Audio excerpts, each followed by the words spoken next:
سا information commissioner ہوگا جو 2 سال تک آپ کو ناراض کرے گا؟ کوئی مودی جی کو ناراض کر سکتا ہے؟ اور ناراضگی کے بعد دوبارہ تقرر ہو سکتا ہے؟ اس کا ہو ہی نہیں سکتا. آپ تو اس انفارمیشن کمشنر کے سر پر AK-47 لگا کر بول رہے ہیں کہ کالیا اگر تم ہمارے خلاف فیصلہ دیے. صاحبہ میں آپ کا شکر گزار ہوں کہ آپ نے مجھے یہاں پر اظہار کرنے کا موقع دیا.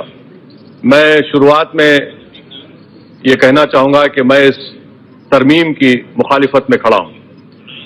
محترم چیئرمین صاحبہ، یہ جو اس ایوان میں اس بل کو لایا گیا، یہ نہ صرف ایک رجت پسندانہ اقدام ہے اور ایک غریب جس کو 70 سال کے بعد ایک 10 روپے کی درخواست پر، بلکہ اس ایک غریب چوکیدار کو 10 روپے کی درخواست پر اس کے معلوم ہو جاتا تھا کہ میری حکومت میرے لیے فلاحی اقدامات کیا کر رہی ہے. یہ حکومت ایک 10 روپے کی درخواست سے ڈر رہی ہے آج. اس سے آپ اندازہ لگائیے کہ جمہوریت کس راہ پر جا رہی ہے کہ 10 روپے کی درخواست پر آپ کی ہوائیں اڑ رہی ہیں. دوسری بات یہ محترم اسپیکر صاحبہ، چیئرمین صاحبہ، کہ یہ ایک عام غریب کے پیٹھ پر خنجر نہیں ہے، بلکہ یہ شب خون ہے. ایک عام آدمی کا قتل ہو رہا ہے یہاں پر اور ہم اس کی اجازت نہیں دے سکتے. میں یہ کیوں کہہ رہا ہوں محترم چیئرمین صاحبہ کہ کلاس 2 امینڈمنٹ جو کلاس 4 کے ساتھ پڑھا جائے گا، محترم منسٹر نے یہ کہا کہ ایک آئینی حق CIC کو نہیں ہے. میں ان کو بتانا چاہوں گا، بلکہ ان کے علم میں اضافہ کرنا چاہوں گا. یقیناً وہ قابل ہیں، پڑھے لکھے ہیں، مگر تھوڑا علم میں کم ہی ہے ان کو. وہ یہ ہے کہ سپریم کورٹ نے یہ کہا RTI کے تعلق سے کہ RTI ایک آئینی حق ہے. اور آئینی حق اس لیے ہے محترم چیئرمین صاحبہ کہ ہماری آئین میں، دستور میں دفعہ 19(1) ہے اور CIC ایک بڑا کام کرتا ہے اس آئینی حق کو اطلاق کے لیے.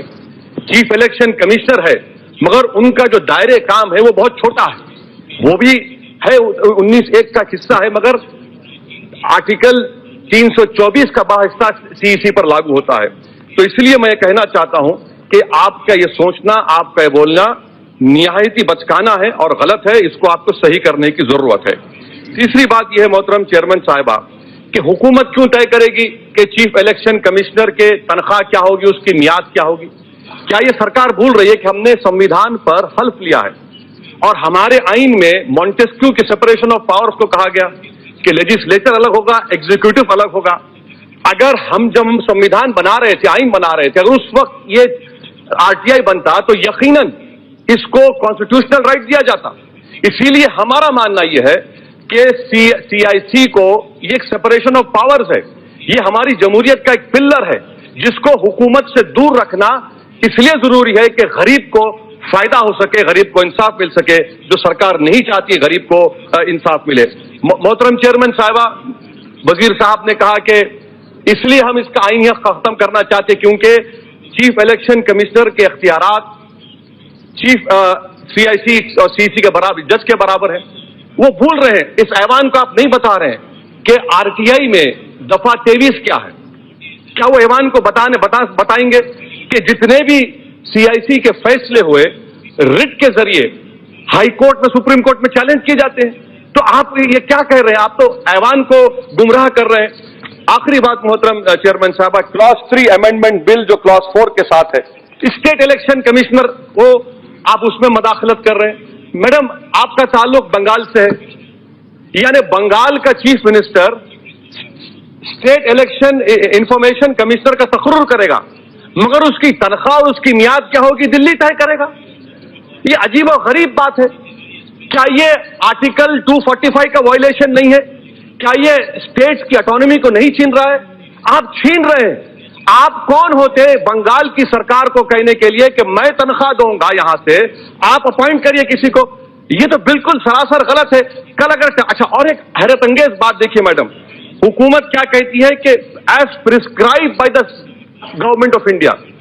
کل اگر تمل ناڈو میں اسٹالن چیف منسٹر بن گئے، جو بنیں گے انشاءاللہ، تو آپ کیا کریں گے کہ نہیں گجرات کے لیے الگ پرسکرپشن ہوگا اور تمل ناڈو کے لیے الگ ہوگا.